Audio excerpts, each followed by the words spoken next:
आई जो हमारे घरों में आता है उसको IRMS बोलते हैं, रूट मीन स्क्वायर वैल्यू होती है। अब रूट मीन स्क्वायर वैल्यू का मतलब क्या होता है, इसको उल्टा समझो।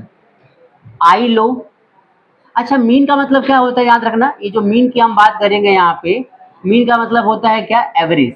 तो IAV को मैं आई मीन भी लिख सकता हूँ, आई बात समझ में। अब इसको ना देखो, मैंने आई एवरेज लिखा पहले, इसका स्क्वायर किया, रूट लगा दिया, तो रूट मीन स्क्वायर वैल्यू इसको बोलेंगे। पहले मैंने आई की वैल्यू ली, उसका एवरेज लिया, उसका स्क्वायर किया और रूट किया।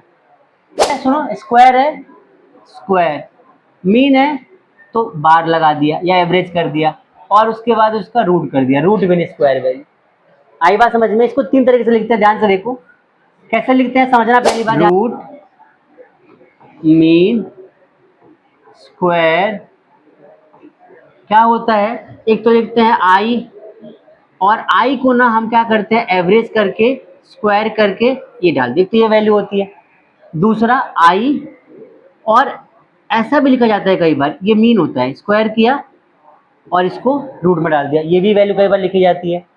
और आई का मुझे एवरेज दिखाना है तो मैंने बार कर दिया स्क्वायर, और ये तीनों वैल्यू क्या है, रूट मीन स्क्वायर वैल्यू।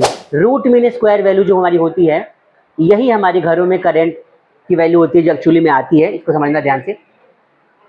आगे ध्यान से देखो, IRMS को हम आई इफेक्टिव और एक्चुअल वैल्यू भी बोलते हैं। IRMS को क्या बोलते हैं, आई इफेक्टिव और एक्चुअल वैल्यू भी बोलते हैं। ये तीनों नाम इसी के हैं, और आपको याद रखना पड़ेगा, एग्जाम में कई बार वैल्यू आती है, इसको हम आई इफेक्टिव भी बोलते हैं।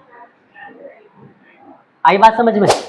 फिर आगे एक चीज ध्यान समझना, ये सबसे इंपॉर्टेंट चीज है क्या, कि if given value of voltage is not mention, if given value is voltage is not mentioned, then consider it is as a RMS value. मतलब कि अगर आपको वोल्टेज की वैल्यू मेंशन नहीं है कि वो कौन सी वैल्यू गिवन है, तो उसको हम क्या कंसीडर करेंगे, RMS वैल्यू।